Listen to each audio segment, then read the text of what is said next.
comme une sémence, elle produit la nature de Dieu en moi.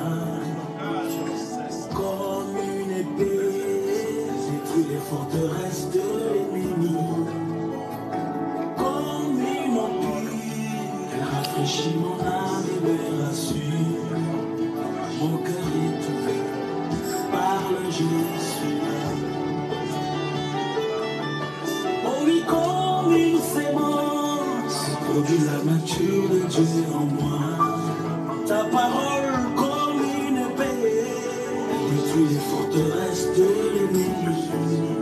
Oh oui, comme une empire, elle rafraîchit mon âme et me rassure. Jésus, mon cœur est ouvert, parle, je suis là. Oh, parle. Oui, parle-moi, Seigneur, je vais entendre ton serviteur.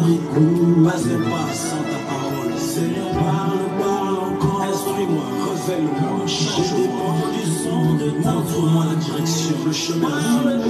Parle à mon esprit, Seigneur. Oui, je veux suivre ta parole. Mon cœur est ouvert. Alléluia. Parle, je j'ouvrirai ma Bible, que j'entende ta voix. Amen.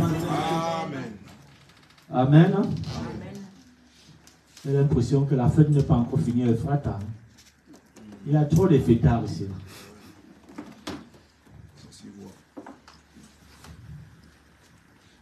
Je suis content de vous voir ce matin.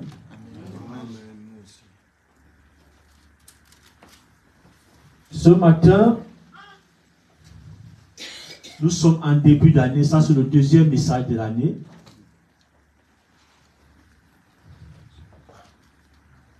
Qui se rappelle du premier message.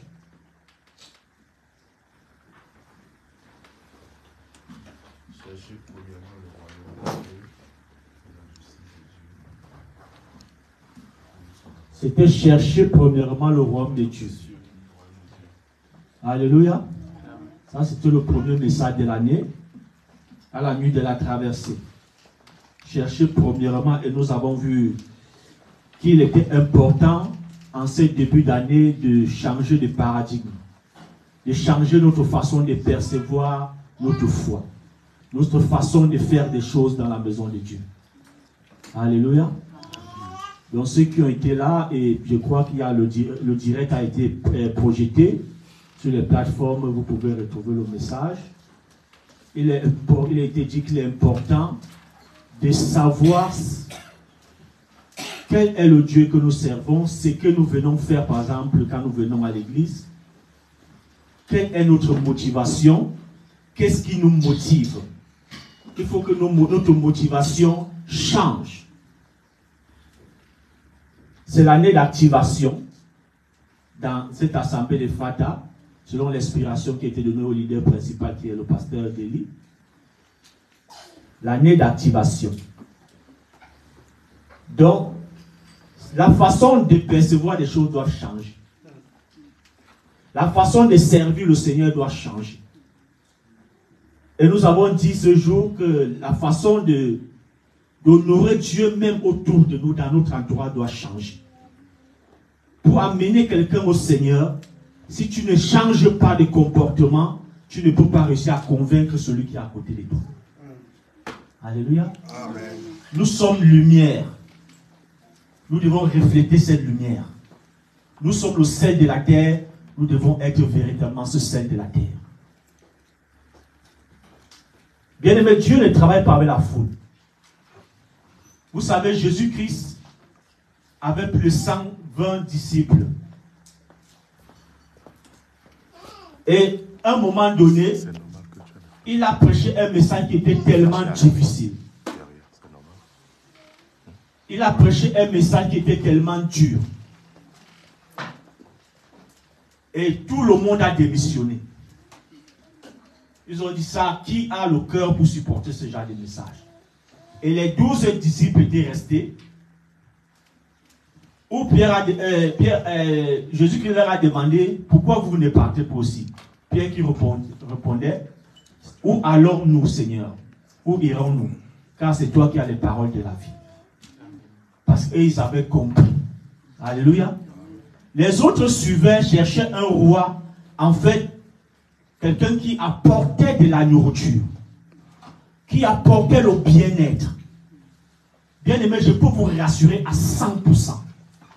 Jésus-Christ n'est pas venu sur la terre apporter le bien-être à un homme. Je peux vous le rassurer à 100%. Jésus-Christ n'est pas venu, il a fait certaines choses quand il était sur la terre pour démontrer sa divinité aux hommes. Et puisque toutes ces années, nous nous sommes centrés sur ce que Jésus-Christ apporte, quand tu te concentres sur ce que Dieu, le Seigneur peut t'apporter, tu vas faire fausse route dans ta foi. Il faut se concentrer sur ce que toi tu dois faire pour plaire à Dieu. Et c'est là où tu seras agréable à Dieu. Jésus-Christ a eu le même problème avec ses disciples dans le temps. Cette foule qui le suivait. Il le suivait parce qu'il multipliait du pain.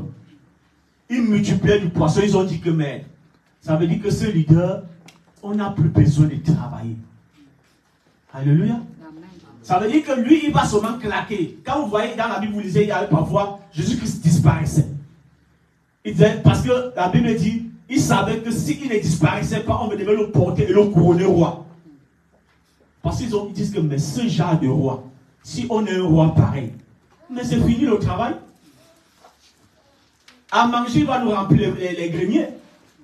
On va se gaver de vin, on va se gaver de nourriture et tout. Vous savez qu'il a multiplié l'eau en vin, non? Il a transformé autant pour moi. Ça veut dire que vous n'avez même plus, si vous voulez la boisson, il vous dit seulement que chaque mardi, à partir de 16h, chacun remplit ses vases avec de l'eau. Et je vais multiplier toutes les maisons. Il y a la multiplication. Ça veut dire que ça, c'était le vrai roi. Les gens croyaient qu'ils sont au ciel ici. On n'est pas au ciel. Ici, c'est sur la terre. Dieu avait déjà dit à la terre qu'à cause de l'homme, la terre est maudite. Alléluia. Que pour manger là, tu dois transpirer. Tu dois souffrir. Donc, bien aimé, changeons notre façon. Vous voyez que c'est le même problème qu'on a aujourd'hui. La majorité des prédications, c'est que venez à Jésus pour être bien. Le même problème que Jésus avait eu avec ses disciples, avec les disciples qui ont fui, on se retrouve avec les mêmes choses aujourd'hui. Venez à Jésus parce que vous allez être bien. Et au bout d'un an, quand tu n'es pas bien, tu commences à te poser des questions. Comment dire que si il vient à Jésus, il serait bien? Et telle situation va changer. Mais il te dit, c'est le mensonge. Man. Je peux vous rassurer. Dieu a établi, ce n'est pas mon... J'essaie de balayer ce que j'ai dit la dernière fois. Hein. Ce n'est pas mon terme d'aujourd'hui.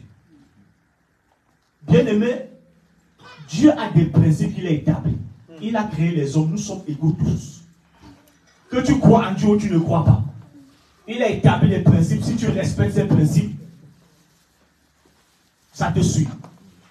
Mais les enfants de Dieu, c'est autre chose.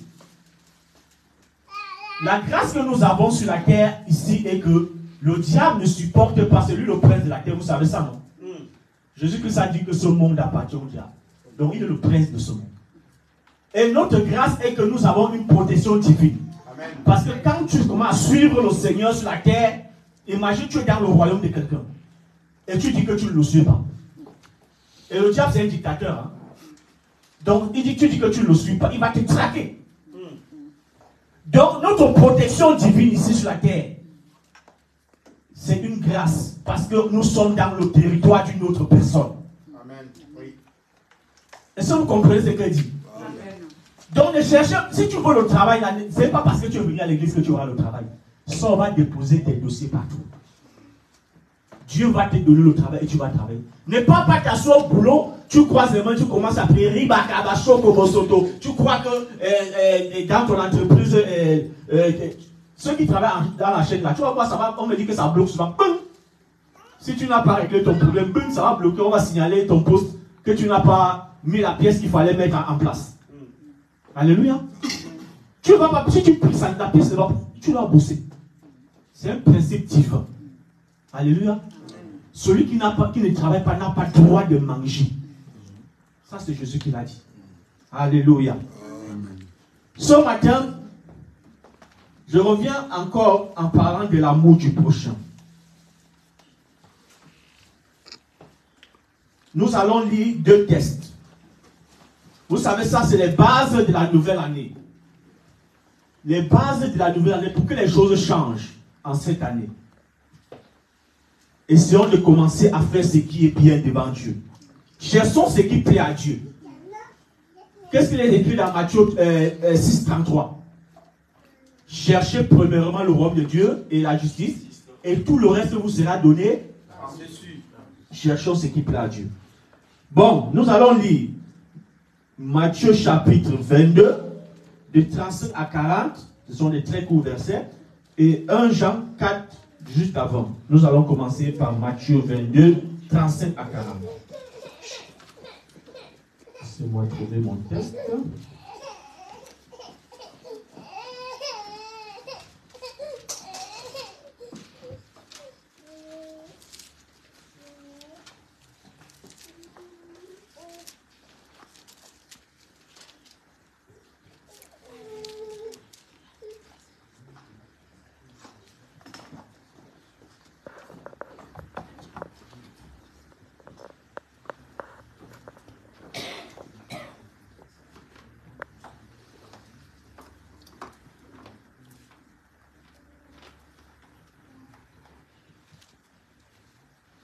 Bon, je vais lire. Si nous pouvons nous mettre sur nos pieds, s'il vous plaît.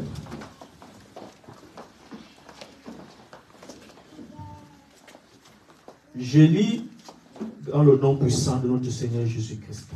Amen. Matthieu chapitre 22 à partir du verset 35. Et l'un des docteurs de la loi lui fit cette question pour l'éprouver. Maître, quel est le plus grand commandement de la loi? Jésus lui répondit, tu aimeras le Seigneur ton Dieu de tout ton cœur, de toute ton âme et de toute ta pensée. C'est le premier et le plus grand commandement.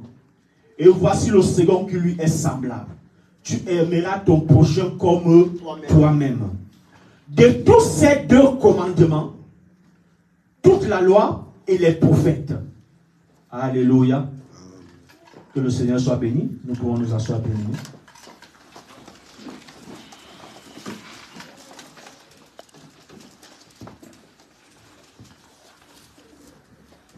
Le verset 40, qui peut me dire, qui peut me donner sa compréhension? Je vous donne 2 minutes de réflexion. Qui peut me donner sa compréhension du verset 40? De ces 2 commandements dépendent toute la loi et les prophètes. La question est posée et celui qui peut répondre se lève, il nous donne sa réponse. 2 minutes de réflexion.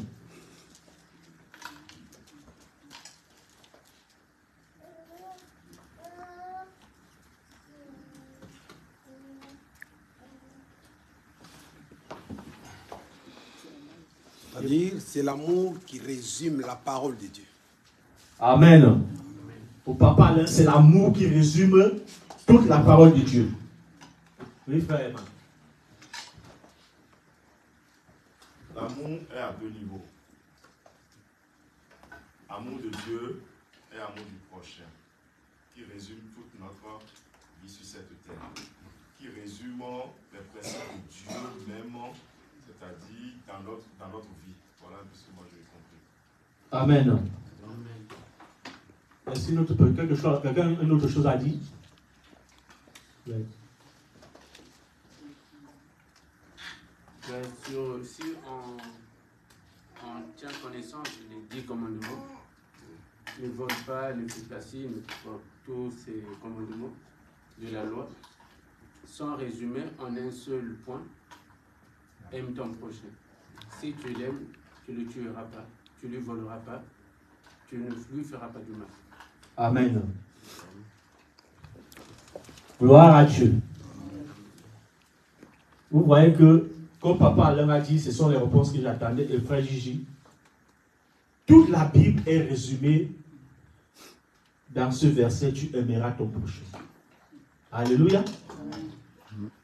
Ça veut dire qu'on dit, de tous ces commandements dépend la loi et les prophètes. Ça veut dire, toute la Bible, tous les prophètes qui sont venus, qui ont été envoyés par Dieu sur la terre, tout ce qu'ils ont dit, tout ce qu'ils ont fait, avait un seul but: l'amour. Est-ce qu'on se comprend?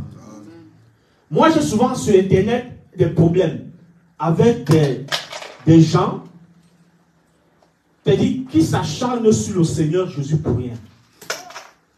Je posais sur une plateforme un jour la question de savoir comment quelqu'un qui te dit d'aimer ton prochain, tu trouves qu'il vient gâter l'Afrique? Comment c'est possible? C'est quelqu'un qui raisonne normalement. S'il faut écouter Jésus, tu n'as même pas le droit de prendre le pic de quelqu'un. Est-ce qu'on se comprend? Tu n'as même pas le droit de penser mal de quelqu'un. Mais comment on peut dire que ce Jésus est un problème pour l'Afrique? En Afrique, tu vas voir une seule personne à 15 voitures. Tu as déjà vu un blanc avec 15 voitures? Les blancs, pour commander, ce sont les radins. Même s'il a les milliards, il roule avec une vieille Renault 12 là. Ne voyez pas quand vous voyez un blanc avec même une vieille Renault 12, méfiez-vous. Hein. Tu ne peux pas le soulever. Hein. Ce sont les gens qui sont blindés financièrement. Mais ils roulent avec une voiture là, ils passent inaperçus. Mais en Afrique, une seule personne, c'est même, il faut l'argent, il faut 15 voitures dans le parc. Et ce n'est pas seulement l'argent, vous voulez, et vous-même. Jésus-Christ a quoi à voir avec quelqu'un qui a acheté 15 voitures? Il y a la voiture du chien, il y a la voiture du chat, il y a la voiture de la bonne, il y a la voiture du ménager, il y a la voiture du jardinier. Tout ça. Ce mal que nous faisons entre nous, c'est-à-dire prendre les biens communs et utiliser pour soi, cet égoïsme. Est-ce que c'est Jésus-Christ qui prescrit ça? Non. Alléluia. Tout ce qui est résumé dans la Bible, c'est l'amour du prochain. On a d'abord parlé de l'amour de Dieu au départ, n'est-ce pas? On dit tu aimeras ton Dieu. C'est ça, c'est là où je vais vous amener, c'est là où je vais m'attarder. Dans mon deuxième test. Là, vous n'êtes pas obligé de vous lever, je vais lire. 1 Pierre chapitre 1 Jean, autant pour moi, chapitre 4, verset 18 à 20.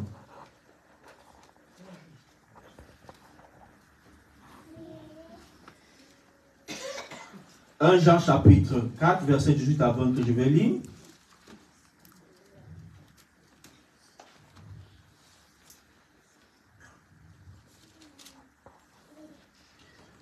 La crainte n'est pas dans l'amour, mais l'amour parfait bannit la crainte. Car la crainte suppose un châtiment, et celui qui craint n'est pas parfait dans l'amour. Pour nous, nous l'aimons parce qu'il nous a aimés le premier. Si quelqu'un dit « J'aime Dieu » et qu'il haït son frère, c'est un menteur. Car celui qui n'aime pas son frère qu'il voit, comment peut-il prétendre aimer Dieu qu'il ne voit pas? Alléluia. Je dis que moi, j'aime la parole de Dieu. C'est-à-dire, je suivais quelqu'un qui disait que tous ceux qui s'en prennent, bon, ce sont les traditionnalistes. Et il disait que les gens n'ont jamais même compris la Bible. Tous ceux qui se dressent contre la Bible n'ont jamais compris la Bible. Ils ne connaissent même pas ce qui est écrit dans la Bible. Et je lui donnais raison. Écoute ce que le Seigneur nous dit ici. Ne prétends jamais aimer Dieu. Pourtant, tu n'aimes pas ton frère que tu vois. Pourtant, Dieu, tu ne le vois pas. Alléluia. Vous voyez que ça remonte ici à notre premier texte de Matthieu. On dit, tu aimeras le Seigneur ton Dieu de tout ton cœur et de toute ta pensée. Et ici, dans ce texte, on nous fait comprendre que pour démontrer à Dieu que tu l'aimes, laisse la faire que j'aime Dieu, laisse ça. Là, ton frère, ton voisin, c'est là où tu dois démontrer à Dieu que je t'aime. Amen. Alléluia. Amen. Donc, ça veut dire que je peux être ici, là, je parle comme je parle là. Il n'y a rien qui prouve que j'aime Dieu. Ce n'est pas parce que je suis prédicateur que j'aime Dieu. Non. Est-ce qu'on se comprend? Parce que le monde peut être prédicateur. Aimer Dieu, bien aimé, c'est manifester de l'amour les uns envers les autres. Comme le frère Gigi venait de le dire, c'est-à-dire, ça englobe beaucoup de choses dans la vie de l'homme. éviter de faire du mal à son frère, éviter de faire du mal à sa soeur, ainsi de suite. Bien aimé, ce passage, moi j'aime particulièrement ce passage, parce que c'est le résumé de tout ce gros livre. C'est le résumé de l'église en général. Donc on peut faire tous les bruits qu'on fait là. On peut faire les bruits, chez nous en Afrique on ne laisse même plus les gens dormir. Les églises partout comme les champignons. Et les gens sont pleins dans les églises. Et là, ceux qui sont assis là, les voleurs, les menteurs, toute qualité. Et regardez même parfois, si tu piétines, l'orteil, même ici en France, hein, il y a des sœurs, frères ici, il attend seulement que si le frère s'il me piétine un peu l'orteil, je veux le montrer. Même ici en France. Quel est l'amour alors? Où est l'amour? Tu n'aimes pas Dieu, mon frère, ne te trompe pas. Dieu a des principes. Lui, on ne le manque pas. Lui, avant que tu ne penses, il sait de quoi tu penses. Et ça, on se comprend. Je vais prendre les couples. Il y a quel couple ici? Il y a... Je ne vois pas les couples. Tous les couples sont absents. Ah oui. Je vais prendre Papa Caf. Il y a beaucoup de couples absents aujourd'hui. Permettez-moi de prendre votre exemple. L'amour. Ici, quand où j'ai lu vers le haut, on parle de la graine n'est pas. En amour, quand on parle d'amour, dans un couple par exemple,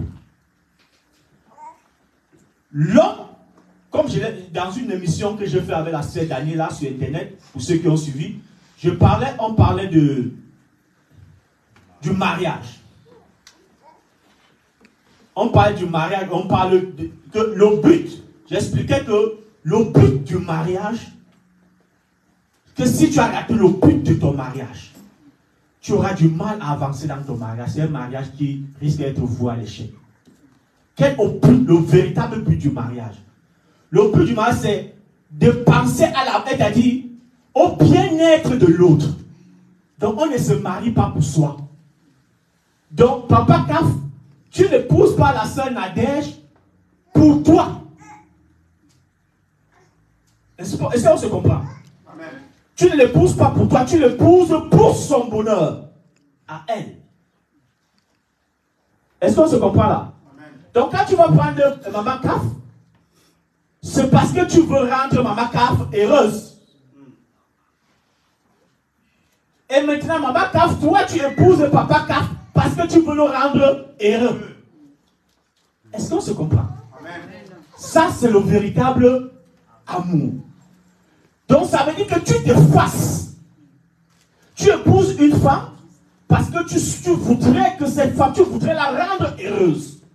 Donc, au quotidien, ta vie, pour ton objectif dans ton foyer, est-ce que mon épouse est heureuse?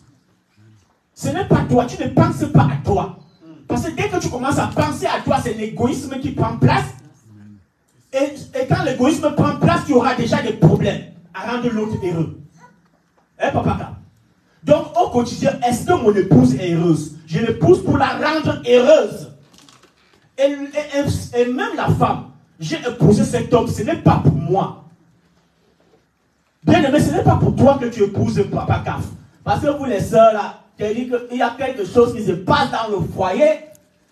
Et tu dis, excusez-moi les mamans. C'est-à-dire, l'argent de l'homme, c'est pour l'homme et la femme. Mais l'argent de la femme n'est jamais pour l'homme. C'est quelle histoire ça?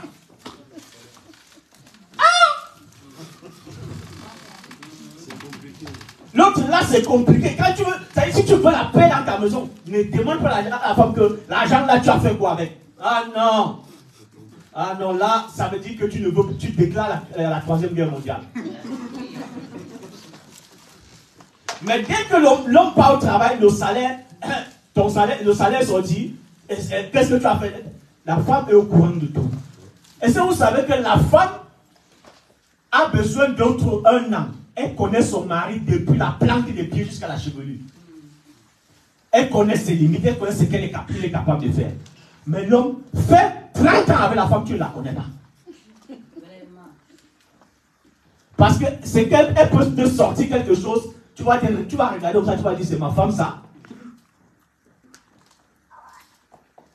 Mesdames, il faut, quand tu te maries avec l'homme, il faut souhaiter son bonheur. Ça veut dire que quoi? C'est ça qu'on parle de l'amour. Je prends cette figure pour vous montrer un peu l'amour que Dieu nous demande d'avoir.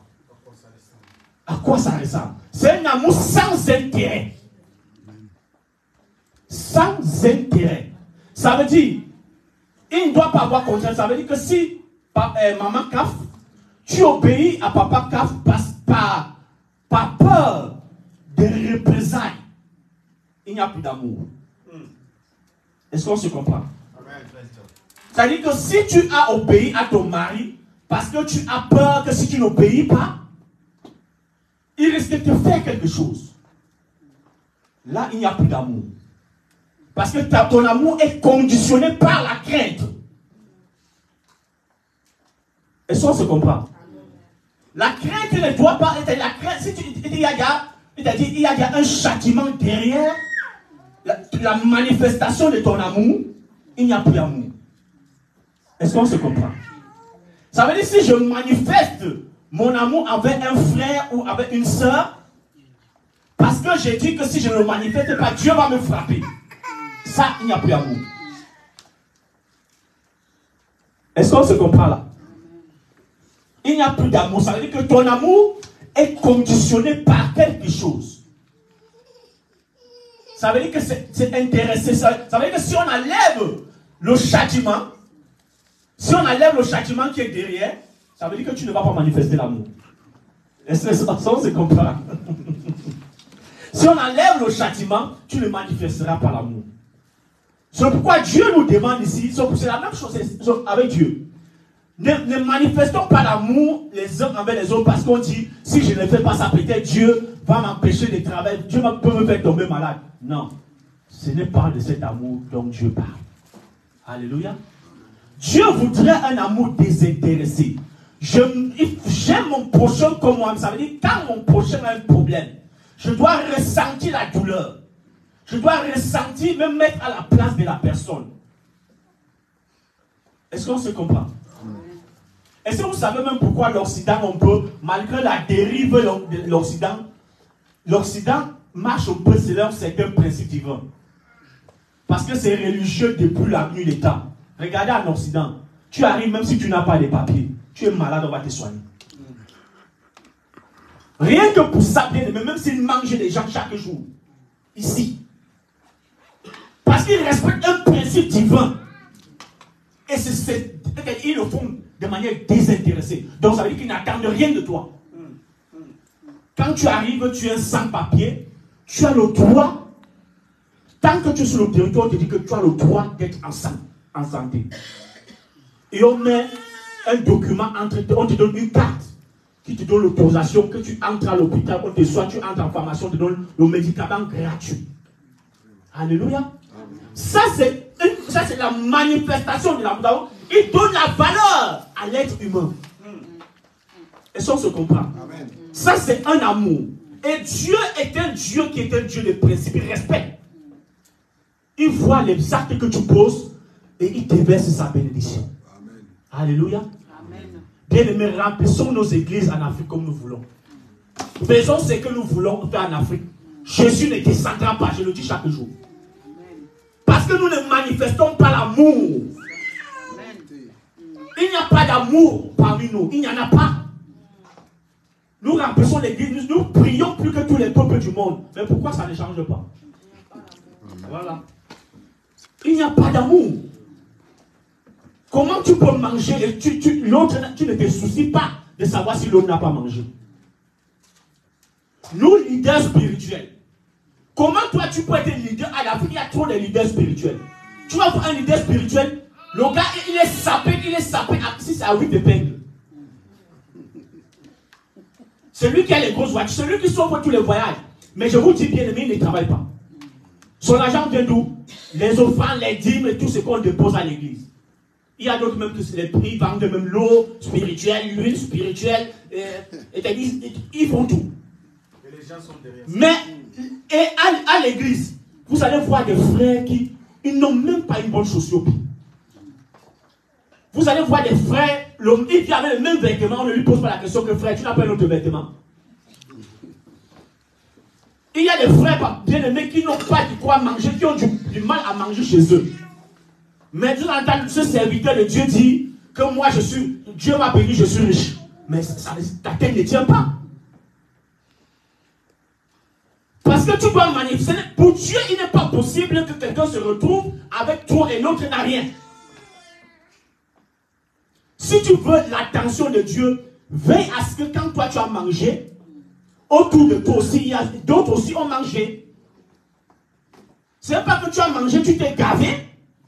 Tu ajoutes même de ça les vins chers. Et il y a les fidèles et tous les frères c'est à côté de toi qui n'ont rien. Bien aimé, ça c'est notre film sur la terre. C'est notre film que nous tourne. Hein. Jésus n'est pas dedans. On doit manifester l'amour les uns envers les autres. Donc autour de toi, tu n'as pas besoin de savoir si quelqu'un est ton frère. Vous voyez ce qui se passe ici. Vous savez quand j'étais arrivé en France la première année, j'étais au centre-ville, j'ai coulé les larmes comme ça. C'est quelque chose que je n'avais jamais vu. Vous savez, quand moi je quittais, le jour où je voyageais pour venir en France, je quittais de mon atelier pour la maison me préparer pour aller à l'aéroport. Moi, puisque c'était une voie, c'était une route à deux sens séparés. Quand moi je montais avec mon véhicule, j'ai vu une dame enceinte presque à terme accidentée de l'autre côté. Elle est tombée sur une moto. Vous savez, chez nous, les motos font le transport. Elle est tombée sur une moto, elle saignait. Personne ne voulait la porter. On stoppait les taxis. Ah non, on va salir ma voiture. Il n'accélère pas. Les gens étaient seulement chercher qui va porter. Moi, je passais de l'autre côté. J'ai serré là-bas. J'ai demandé qu'on la transporte dans ma voiture. On l'a transportée. Je n'avais jamais roulé comme ça. J'ai appuyé l'accélérateur à 100 en plein centre-ville. Je ne ralentissais pas jusqu'à l'hôpital. J'ai conduit comme le jour-là, comme un pilote des rallyes là. Le Seigneur m'a permis d'aller sans cogner quelqu'un, sans faire autre chose, jusqu'à la déposer à l'hôpital. Et quand je suis arrivé à l'hôpital, j'ai signé directement qu'il y a urgence là. Une dame vient là. Ah non, allez plutôt en haut là-bas, allez plutôt en haut de l'autre côté. Et dit que même à l'hôpital, les infirmiers ne se gênent pas. Elles prennent leur temps. Ça veut dire, elle prend son temps. Si tu veux, tu décèdes, ce n'est pas son problème. Mais elle prend son temps. Mais quand je suis arrivé ici, bien aimé, j'ai vu un papa tomber à la République. Mais, j'ai vu le monde qui était là. Directement, si c'est trois véhicules de pompiers sont arrivés, j'ai dit que j'ai coulé les larmes. J'ai dit, ce n'est pas possible.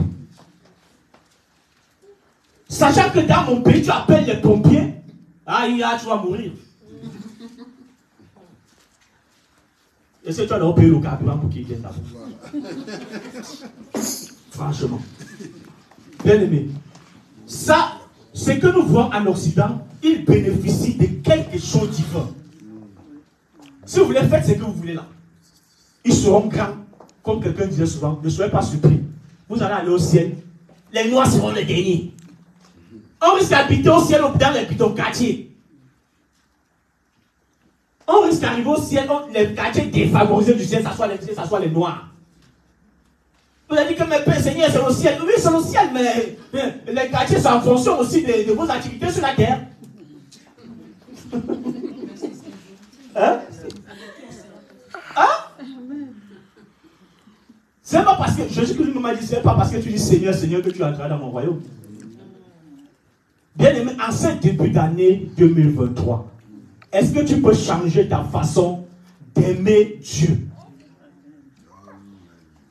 Parce que ta façon d'aimer Dieu se manifeste en aimant ton frère, en aimant ta soeur.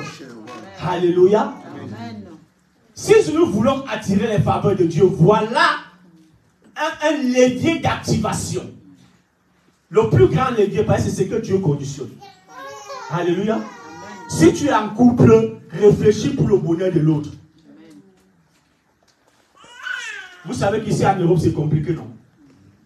En Europe, c'est tellement compliqué dans les foyers. La femme peut porter le pantalon, et dit à monsieur, c'est toi qui vas porter la jupe. Ainsi de suite. C'est compliqué là. Mais mesdames, s'il vous plaît, reprends ta place, cherche le bonheur de ton mari. sans condition. Et monsieur cherche le bonheur de ta femme.